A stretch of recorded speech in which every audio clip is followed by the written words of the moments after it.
Most of us don't procrastinate because we're disorganized. We delay because our goal, our task, our dreams trigger something we've been taught to avoid our entire lives. So we regulate our calendar instead of regulating the core issue. Failure to follow through and poor time management is the symptom. The root cause is in what we have learned to avoid. And if you don't confront these things, you'll keep reorganizing the same old life instead of building a new one. You're not crazy, you're hurt. And I know this because I've avoided that very fact for damn near 3 decades. What I'm about to share with you might be the most brutal procrastination unlock you've ever heard. I used to think of myself as a procrastinator. Turns out I wasn't putting things off. I was just putting everybody else on. Translation, I made a habit of putting myself last. And there's a clinical reason for that. Growing up, nobody in my house talked about feelings. Who am I kidding? We yelled about bills. We yelled about who got beat up by one time. We yelled about my married aunt sleeping with our white boss to keep her position. But feelings? That was a luxury item in a household running on survival. You learned real quick that emotions is inconvenient when your mama working doubles and your daddy is a roomer. So you stuff them feelings. You bottle them feelings. You sit on them like a suitcase that won't close and just keep pushing down until you convince yourself that pressure is normal. The clinical term for that is emotional suppression. Where I'm from, it's called holding it together. This is a trigger warning, but it's still a fact. The worst bully most of us ever had didn't go to our school. They raised us. If you are always stalling on your own ideas, contrary to popular opinion, you don't have a discipline issue. I'm Tijuana Jackson. I help people understand why they follow through keeps breaking down and what to do about it. I host a 90-minute workshop where Romani, Malcolm, and I help you identify what's interfering with your follow through so you can move your idea forward with a level of commitment you haven't had before. If you are interested in working with some real ones, link is in the description. Back to the story. I had a client come to me a few years back, grown man, mid-40s, college educated, decent career. On paper, this man looked like he had it figured out, but he hadn't completed a personal project in over a decade. Same ideas, same excuses, same New Year's resolutions, fitness goals that reset every January, same burst of inspiration at the same time each year, motivation fizzled out around the same time each year as well. Brilliant, capable man, completely frozen. And what I learned about his life explained every bit of it. See, he grew up in a house where his mother's mood was the weather and nobody owned an umbrella. You woke up every morning not knowing if today was sunshine or a category 5. She could be laughing at breakfast and throwing the plate by dinner. Could hug you at 3 p.m. and tell you she wished she never had you by 3:07. Mornings was even worse. She raised him like an inconvenience she couldn't return. Not like a son, like a bill she resented paying. But the next moment she'd be affectionate and loving. Maybe out of guilt. Every accomplishment he brought home, she'd be like, "I'm so proud of you." And the minute he celebrated his own accomplishments too loud,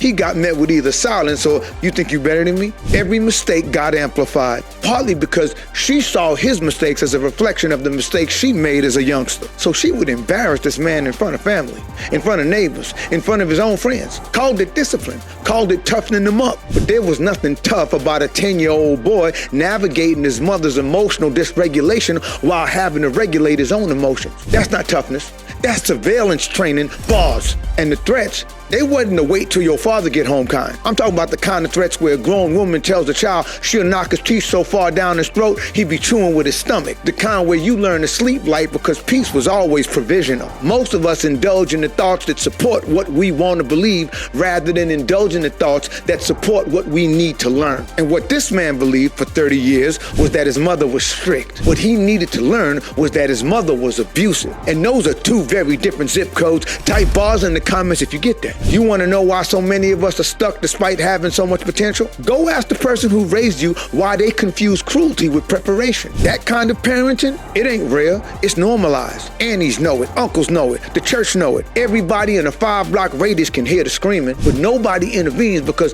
that's her child and she doing the best she can. Meanwhile, the child is developing a nervous system that operates like a smoke detector with no off switch. Everything is a threat. Everything requires a calculation. Every room he walks into, he's scanning faces before he even sits down. Dr. Nancy Boyd Franklin spent her whole career studying how black families communicate. And what she found is that the way your household talked to you, yelled at you, or didn't talk to you at all, that don't just affect your childhood. That programs how you handle pressure, how you deal with conflict, and how you respond to risk for the rest of your life. And when the primary communicator in your household is volatile, the child don't learn communication. The child learns espionage, bars, meaning you wasn't raised, You were trained like a hostage who befriended your captor. And though that skill will keep you alive in a war zone, it'll also keep you stuck in real life. This man told me that by age 12, he could gauge his mother's level of hostility not by what she said, but by her breathing. That's not a childhood. Shit, after birth, he wasn't brought home. He was deployed into that house.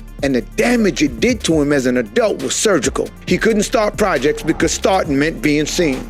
And being seen in his house meant being targeted.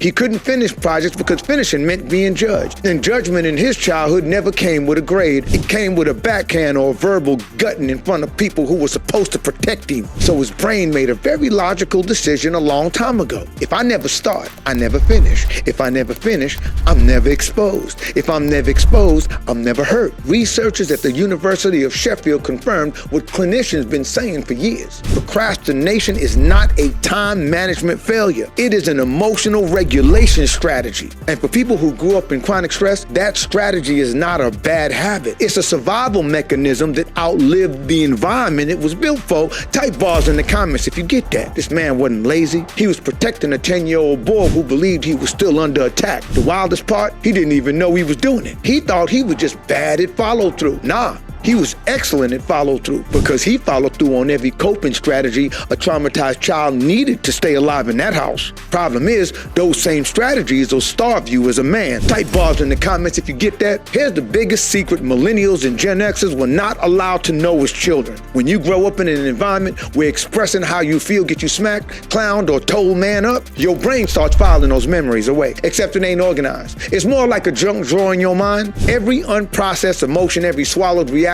every time you wanted to cry but laughed instead, it all goes into that drawer. And that drawer don't lock. It leaks. It leaks into your work ethic. It leaks into your relationships. It leaks into every project you start and never finish. By the time he was 15, he had a reputation, not for being lazy, but being full of potential. And if you've ever been called full of potential by someone who gave up on theirs, you know that phrase is a funeral dressed up as a compliment. Bars. See, full of potential don't mean you great. It means you ain't done shit yet. It's a placeholder, a promissory note that never gets cashed. And he wore that label like a badge because at least it meant somebody saw something in him, even if he didn't see it in himself. But here's what he didn't understand at 15. At 25, hell, at 45. That potential was being actively suppressed by the same survival mechanism that kept him sane as a kid. The one that made him hyper aware of everybody else's emotional temperature while completely disconnected from his own. Psychologists got a term for this: emotional dysregulation. That's when your nervous system never learned how to process feelings in real time. So instead, you just hit the panic button every time something uncomfortable show up. And procrastination, that's just emotional dysregulation in a suit and tie. Bars. You want to know the real reason you keep putting your dreams and ideas off? It ain't because you don't know what to do. It's because doing it makes you feel something you've been trained to avoid since childhood. This man would get inspired on Tuesday, research something for 3 hours, maybe even open a Google Doc, and by Thursday, it was like Tuesday never happened. No dramatic breakdown, no moment of panic, just a quiet fade. The idea would drip to the back of his mind like the notification he swiped away and forgot about. Or worse, an opportunity would land right in his lap. Somebody would say, yo, I gotta connect, send me your proposal. And he'd say, bet, I'll send it tonight. Tonight became the weekend. The weekend became, I'm just tightening it up. Tightening it up became silence. And 6 months later, he sees somebody else doing the exact same thing that he talked about doing, but he had already convinced himself they had an advantage he didn't. Poorly placed effort will keep you in poor places. But this man wasn't even placing effort. He was just placing excuses where effort was supposed to go. This is what procrastination looks like for most of us. It ain't dramatic. It's boring. It's invisible. It's the slow bleed of watching yourself do nothing and not understanding why. Because there was no big moment to point to, no panic attack, no breakdown, just absence. It's a pattern of removing yourself from your own life so quietly that you don't even notice you're missing until years go by and you realize the only thing you've been consistent at is letting yourself down. This one reality will eat you alive like honeymoon pussy. Not your failure, your absence. You can recover from failure. You can't recover from something you've never attempted. Failure at least gives you data, gives you a story, gives you something to adjust. But when you spend a decade watching yourself do nothing, you don't even have a wound to point to. You just got a blank page where your life was supposed to be. And trying to explain that to somebody, what happened?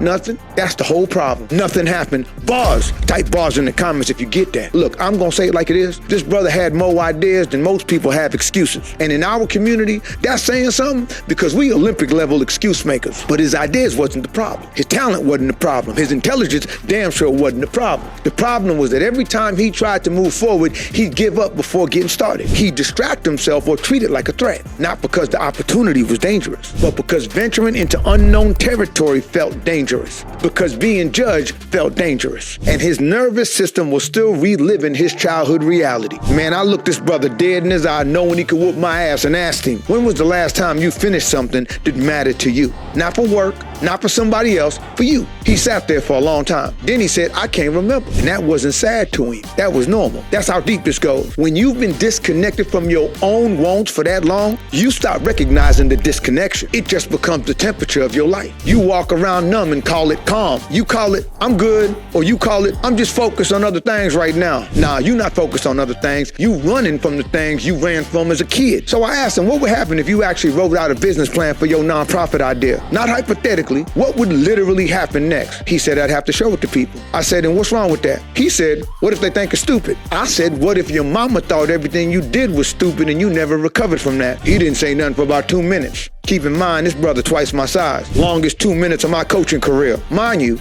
I've coached people through divorce, bankruptcy, and finding out their kid ain't theirs on Instagram. Bars. That 2 minutes of silence told me everything I needed to know. Because it wasn't the silence of a man who didn't have the answer. It was the silence of a man who just heard the answer for the first time and didn't know what to do with it. This client could see that his mother wasn't necessarily a bad person. That's what makes this type of dysfunction so hard to untangle. She cooked for him. She worked for him. She showed up to his games sometimes. She bragged about him to her coworkers. But that same woman who told her girlfriend, my son is so smart, would come home and tell that same son, you ain't special, if he repeated it back to her. It wasn't consistent abuse. It was inconsistent love. And inconsistent love is harder to heal from than no love at all. Because at least with no love, you know where you stand. With inconsistent love, you spend your whole life chasing a feeling that only shows up on somebody else's schedule. Bars. And his mother, she was running from her own program. A program she inherited from her mother, who inherited it from hers. She grew up in a house where joy was suspicious, where celebrating too loud meant you was tempting God to take it away, where a woman who showed too much pride in her child was gassing him up and setting him up for disappointment. So she learned to keep everything at a low boil, play small, stay humble, stay guarded. Don't let nobody, not even her own son, get too comfortable, because comfort is where the rug gets pulled. She wasn't trying to break him. She was trying to prepare him for a world she believed would break him worse. Problem is, preparation that looks like punishment don't produce strength. It produces surveillance. It produces a man who can read the room in 2 seconds flat, but can't read his own needs in 2 decades. It produces a 46-year-old with a nonprofit idea in his head and absolutely no faith that he deserves to bring it to life. And the saddest part, he still called her every Sunday, still bought her groceries, still loved her, but never even came close to a healing conversation with her. Never took a step towards resolving his troubled heart. Here's the other thing nobody ever tells you about this kind of emotional damage. It don't come from people you hate. It comes from the people you take a bullet for. And that's why it takes so long to see. And y'all emotionally numb, hyper-independent, broke folks can brush this off as cap if you want to, but one of the most effective ways to go from a procrastinating dreamer to an action-oriented doer is emotional processing, emotional awareness. Folks swear I be changing their lives simply because I help them see their emotional default. For example, it's cool, that's why I stay to myself. Or, man, that's old, I ain't thinking about that. Or, I don't cry about it, I grind about it. But once I show them that their emotional default is actually emotional avoidance, I say, hey, you know it's okay to celebrate your wins, right? It's okay to grieve your loss. That's what humans do, huh? If you allow yourself to feel this hurt instead of running from it, you're already practicing emotional intelligence. You understand that, right? When I start talking to him like that, folks be looking at me like I just got their grandmama pregnant. But once he became aware of his emotional default, it was only natural for him to want to know why, where it came from. And that's what made everything I explained to him about the parenting style of his dysfunctional parent so apparent. I hope y'all peeped the wordplay. ChatGPT can't fucks with me. Cloud, Perplexity, DeepSeek, they can't fucks with me. I'll take things black folks love to normalize for 400. Same dude is doing my weekly group coaching. And in those sessions, folks from different backgrounds are sharing things they never said out loud before. This man kept hearing his own story coming out of other people's mouths. Different names, different cities, different details. Same wounds. One woman talked about her mama time determine how long she cried after getting whooped. And if it went past 30 seconds, she got whooped again for being dramatic. Another brother said his mother used to brag about him at church, then come home and tell him he wasn't shit for telling his daddy she cheated. Somebody else said their mama's favorite phrase was, I brought you into this world and I'll take you out. And everybody in the room laughed because they heard the same line growing up. But then I asked, what do you think they really meant by that? And the room got quiet because they realized though their parents might not want to them, they was quite comfortable inflicting pain on children, even toddlers. Oh, believe me, some of our parents deserve their own files. What? It's not funny no more? Why? Because I canceled out the grandiose hypothetical death threat and focused on the real danger, the actual dysfunction? Let me spell it out for folks acting like they in helmets and headphones. Your follow-through is garbage because you was conditioned by your parents, by your communities and peer groups to believe your feelings, your needs, and your personal expression ain't worth shit. So you put everybody else's dreams ahead of your own. It's safer that way. You ain't got to take no risk. You ain't got to face judgment. You can continue being a comfortably broke, fearful procrastinator with nothing to show for your decades of suffering.